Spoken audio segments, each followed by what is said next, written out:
Ladies and gentlemen, we are back at it again with another Gacha Revenue Monthly Report. This time it's going to be for August 2025. And there's just something that I want to get off of my chest when it comes to this thing. This probably will be, for the history of like Gacha Revenue Reports on Reddit, this will probably be the least toxic comment section in existence. And there's a couple of reasons for that. You can kind of just see from everything that's going on in here, you've seen that I've taken a look at quite a few of the comments. It's not really anything that crazy. A lot of pictures of horses and people just talking about how certain games are, you know, not in the top sort of 10 anymore. So this is the thing. If we just go ahead and take a look at this chart, you'll notice, boy, oh boy, this looks a little bit weird. You got Fate Grand Order over at the top, followed by Pokemon TCG, Love and D Space, and then, of course, Uma Mu Sumi. And,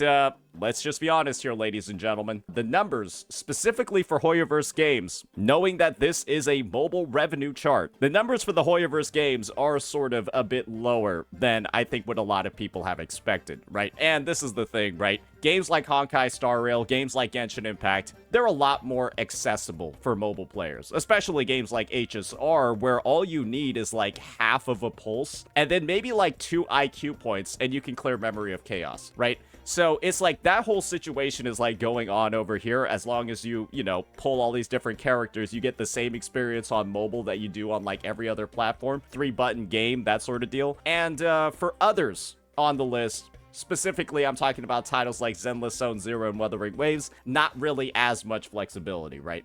So when it comes to these numbers, knowing that this is once again a mobile chart, yeah, not really as high as people were expecting. And this is the thing. It's ironic that when games like Honkai Star Rail and games like Genshin Impact don't have great projections, that leads to probably the least toxic comment section in the history of Gacha revenue. You can just take a look at it over here. There's not really anything. If anything, it's just mostly people talking about how surprised they are by the fact that Fate Grand Order isn't actually dead yet, knowing that the game released almost more than a decade ago at this point. So yeah, I think what's becoming more and more clear is that, well, isn't it kind of obvious where the source of toxicity is when it comes to these charts? Knowing that there's not necessarily like a leg to stand on or a leg to lord over when it comes to this Gacha revenue metric, it is literally the most civil comment section and the most civil discussion that has ever been had. Ladies and gentlemen, Gacha is better when Hoyoverse isn't doing well. So let us make this the start, potentially, of a shift in the overall community. I know that's not going to work. I know that's not going to do anything. But you can't avoid all of the toxicity, ladies and gentlemen. There's somebody posting over here about how the curse of the most hyped WuWa character strikes again. And the character that they're talking about, naturally, is Augusta over here. But one thing that we have to recognize, and this is a bit of a running theory, is that Augusta's numbers simply have not been counted in the total because her banner only launched a couple of days ago. And the Gacha revenue data and the Gacha revenue website has a literal track record of not recording data properly when a banner launches at the end of the month. But there will still be some people that are doom posting in here. I just want to see if there's anybody addressing it. The hype was never real. Okay. Yeah, there's nobody addressing the fact that her banner launched at the end of the month. So there still are some dumb people on this subreddit, but yeah, just something to keep in mind because they have done it before. I believe they did it with Zani's release, and that led to a whole little discussion about the exact sort of dynamic that we're seeing over here. But of course, this one doesn't have that many updates, right? It's not close to the top. We had to actively search for this one. So maybe it is getting pushed down by the more sensical parts of the community. But don't worry, we'll still have people that are like, this has to be the most schizo thing I've ever seen. Like, the guy's literally looking at the fact that a video got, like, re-uploaded because it had a bug in it, and he's, like, trying to paint some sort of narrative. Yeah, some of these people are fucking weird, man. So, yeah, let's just keep that in mind. Toxicity is, as a whole, has been going down, but it's not, like, disappeared yet, but this stuff isn't at the top. So let's just go ahead. Let's start talking about some of like the important line items over here. Talk about some of the context, right? For Honkai Star Rail, I think they released characters like Hisselins and Ceridra, who are like super tailored, and if you don't already have like existing units whose banners have already run like months ago, they're actually just dog shit. So like it's like damage over time for Hisselins, and then like Ceredra is supposed to be like a Finon support, and Hisselins is like the only one out, right? So not particularly too surprising for me over here, knowing that damage over time is like the worst attribute, or is like the worst damage type in that game. And yeah, the support for it came way too late after they've already power crept everything out of existence. Then you got Genshin Impact over here, and I do believe that the character on banner right now is Inefa. And this is what I'm going to be honest about with you when it comes to Inefa. I would be extremely concerned as a Genshin Impact player if, again, this is the metric that you really want to focus on, because boy oh boy, Inefa is quite literally the definition of a pay-to-play character, a pay-to-win character. So if you were to just go ahead and take a look at this whole situation over here, I'll use I Win to Lose this thumbnail as a bit of an explanation. In Stygian Onslaught, which is Genshin Impact's newest pay-to-win endgame mode, this battle-hardened sombrero guy that you see over here with the 25 seconds next to it, you literally cannot kill it. You cannot even challenge it unless you have Inefa on your team, on your account. Sombrero guy is basically invincible unless Inefa is there. So understanding that that restriction is in the game, and let's just look at one of my thumbnails over here. And also knowing that Inefa literally locks off the lunar charged reaction. Like, you literally cannot use it unless you have her on your team. Well, let's just be honest here, ladies and gentlemen. It probably would be a little bit concerning to see a mobile revenue drop like this when the character is literally the definition of pay to win. And so, maybe this is a sign to Hoyoverse. Hey, these bullshit mechanics that you're putting in the fucking game, they're not actually working. They're not something that is actually appealing to characters. We don't like when you put pay-to-win mechanics behind dog shit character design, because this unit looks like shit. This unit looks like trash. She's literally garbage. One of the worst designs that they've ever had in the history of the game, and they simply tried to tie essential gameplay components to her kit. Very, let's just say it's a rough way of approaching the situation, right? And I'm pretty sure that a lot of people are glad that, at least on mobile, right, there's something going down. Now, let's go ahead and make a bit of a bigger distinction over here. We're just going to skip through a couple of the rest of these other games and get into, like, the meat of the discussion when it comes to these two titles, Zenless Zone Zero and Wuthering Waves.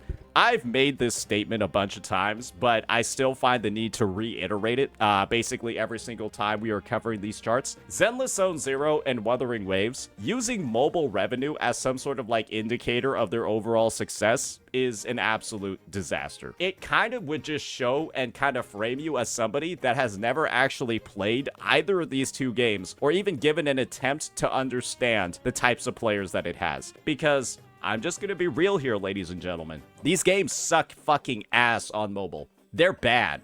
They're not good gameplay experiences. And if somebody were to play the game on mobile and then play the game on console or PC, brother, they would never choose mobile. That would never be the platform that they would ever decide to do stuff on. And the thing is that, well, I'm just gonna be real here, ladies and gentlemen. It's not really the same for other games that have only 3 buttons involved with their combat. These games tend to be a lot more manageable. And so, in reality, right, when it comes to how you're spending your money, you're likely going to spend your money in-game on Lunite or Battle Passes or whatever. You're likely going to spend it on the platform that you're playing the game the most on. And this is the thing, ladies and gentlemen. You see Wuthering Waves going down. You see the big little red. Obviously, it's not that massive. But then you see a lot of other oddly conflicting information, like this: Wuthering Waves being in the top 4 top sellers on Steam, where its competition is games like Counter-Strike, Helldivers, Metal Gear Solid Snake Eater, which is literally a new title.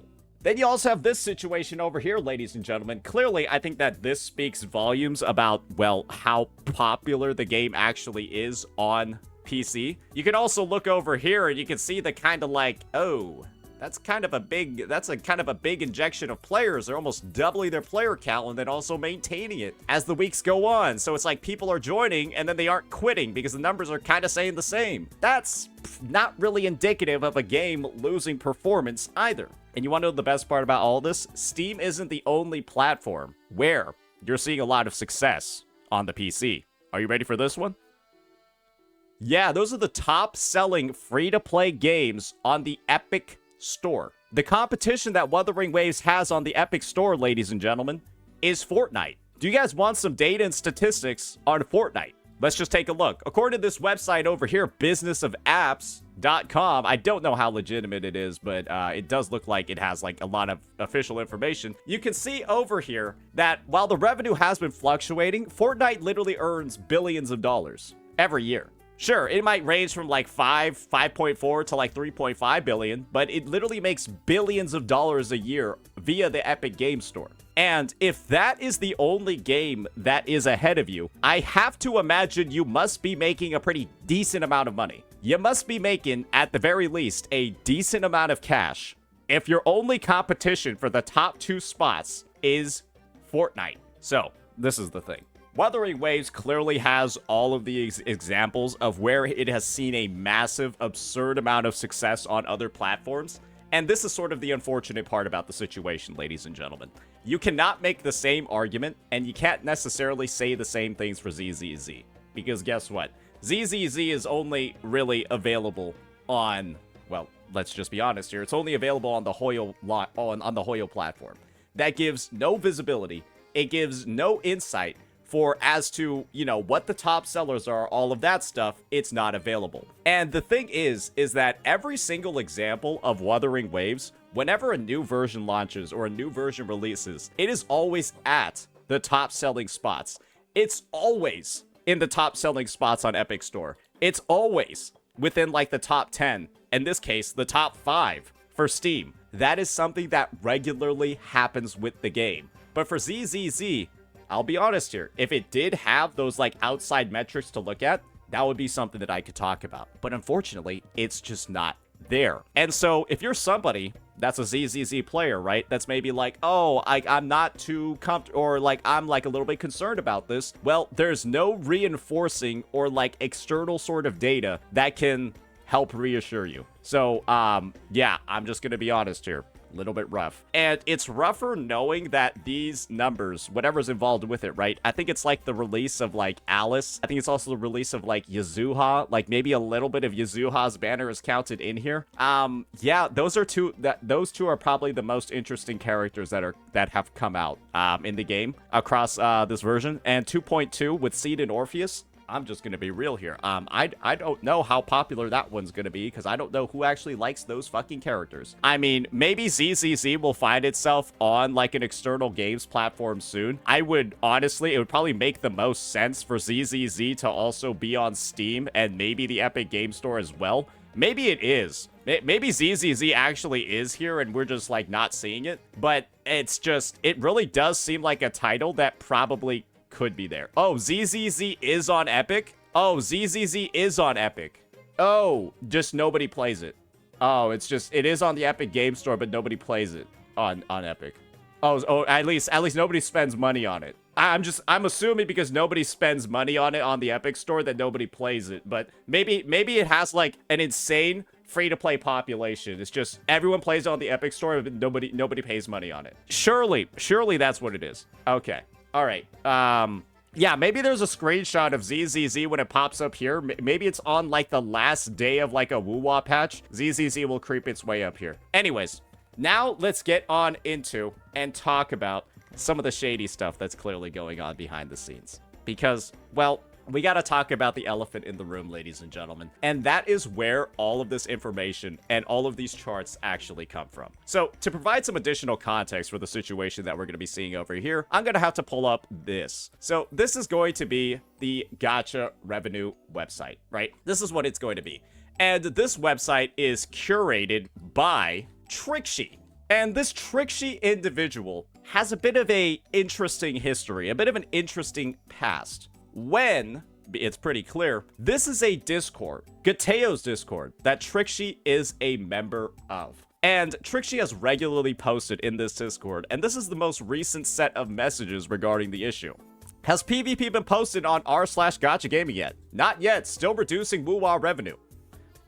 Yes, we made WuWa below ZZZ now. How's the manipulation going? And so this is the thing.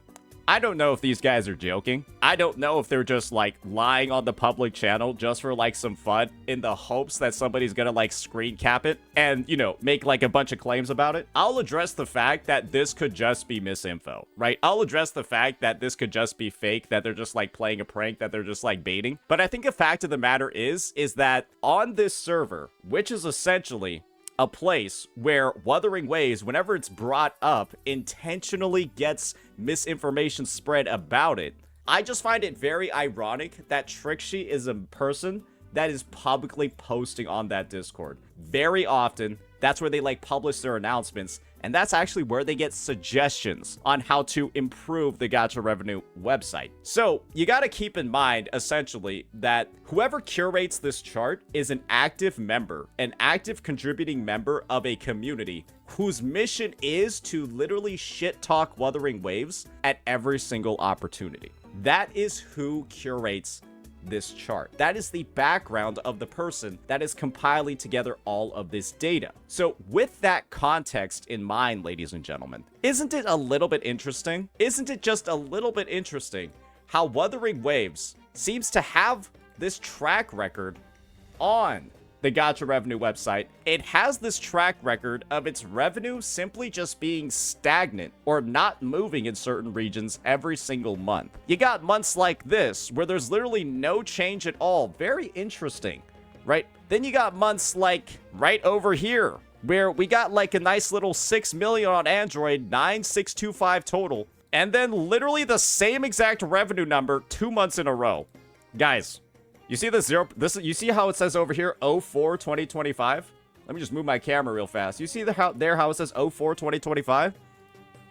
You go to 03 2025. It's the same photo. They just copy and pasted the revenue month over month with no updates at all. And you want to know what month this was, ladies and gentlemen, in Wuthering Waves history? Wasn't this the anniversary? Wasn't this when the anniversary took place? They just copy and pasted the revenue over from the prior month. Huh. Yeah, it was like anniversary / Cartithia. Two of the most, well, one would assume the highest revenue parts of the year. So, yeah, that's the background. That's the context.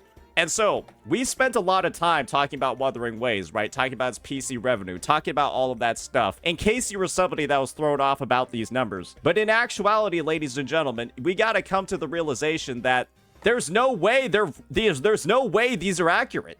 There is no, I don't even care if it's estimations. There's no way that the number is literally the exact same during what's supposed to be one of the most successful months of performance for the game because it's the anniversary and a banner like Cartithia, and the numbers don't move at all. But hey, they'll do random shit like increasing global sales and then decreasing CN ones at the same time and then arbitrarily keep them the same. So yeah, that's some of the context, ladies and gentlemen. That is the background of Trixie. That is the literal revenue data that they've recorded on their website. And, well, it's not really looking too good to be an active member of a community that is openly gonna do this. And when you compare that to the background of suspicious data on the revenue report, I'm not gonna lie over here. Maybe their attempt was to bait. I think all they're really doing is solidifying the past suspicions that people have had. Maybe they're not openly manipulating it that much anymore, but the groundwork has already been laid, and people are always gonna view this chart and this data with a huge amount of skepticism. Because, well, that's what happens when your community is this openly stupid. So it is what it is, right? I think somebody posted, it's searchable. Oh, we got the top free-to-play right now? What do we got going on over here? Oh, well, would you look at that? Oh, well, would you look at that? So ZZZ was on here. It's just literally behind all the other Hoyo games, which are all behind Wuthering Waves. I'm not gonna lie, it looks worse without the cropping. Yeah, no, it looks even worse for ZZZ with the cropping. Without the cropping. That looks a lot better for Wuthering Waves. I'm just gonna be real with you there. It's a direct reflection. It's a direct reflection of these projections over here, except Wuthering Waves is on top, but all the other ones are the exact same.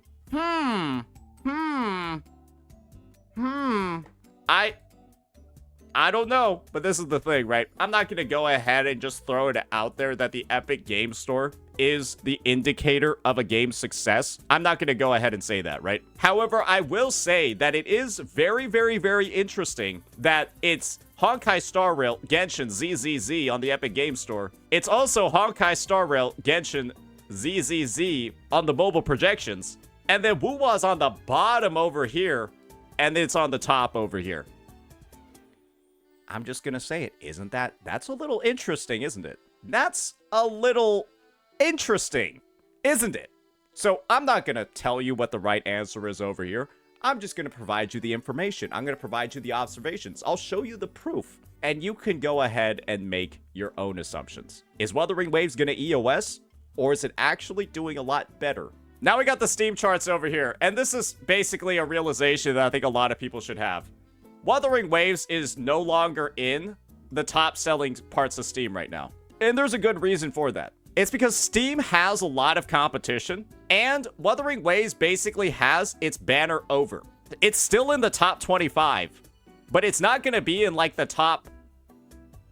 I'm just going to be honest here. With all the sales and stuff going on, it's not going to be in the top 5 4 to 5 to 6 days after the banner has launched. Because guess what, guys? Most people are going to spend on the day the banner drops when all the packages and stuff are in the store, etc., etc. But on the Epic Game Store, where there's not really much beyond Gacha, well, it's a bit of a different story. So yeah, I think that this is honestly to be expected, considering that that's how, like, patch release cycles typically work. Most of the spending is done on the first couple of days of the banner. And the fact that WuWa's still in the top 25, given how long it's been since Augusta has released, not too much of an issue, right? Not too much of a problem. So yeah, I would just say overall, it is what it is, right? A couple of days of Augusta are being included in that monthly number, I would hope. And this is the other thing as well. There's been situations in the past before where if a banner launches near the end of the month, like literally Augusta's banner, which I think launched basically at the end of August, she snuck in there, right? Well, let's just be honest, guys. Sensor Tower, which is where this data is supposed to be from, has a track record of delaying revenue for a bunch of units. And a lot of people are also saying that Augusta's revenue isn't even accounted for in here. And that narrative would make a ton of sense, right? Especially given the fact that we have all of these pieces of evidence of Wuthering Waves literally being the top performing free-to-play game across multiple PC platforms. And so that could just be it as well. So that's why I'm not going to get into like any reasons or any sort of like theories for why WuWa's revenue is like so low on mobile. The main one that I have is I don't even think Augusta's data is even counted in here, because Sensor Tower has literally delayed it in the past. And I do believe that based off of this prior data, the month that they actually might have delayed it for was the 4th. Was around the time of like Zani's banner, all of that stuff. So that's just some more additional context over there. So yeah, I think that this month of revenue, it has been probably one of the most peaceful, but I think a lot of people have recognized that this information as a whole isn't something that you can take in isolation. You can take it in isolation for certain types of games, like the ones that you can only play on mobile, like the top 3 up here. This is their only source of revenue. But when you have stuff like this, when you have alternative platforms, we haven't even looked at console, like PlayStation stores and stuff like that, by the way, guys. When you have all these other platforms, and every single place is telling you one story, while there's one spot that's proven to be unreliable is telling you another, well, which one are you going to believe? The one that's proven to be originating from a community with questionable morals, or literal, empiric, mathematical, calculated data?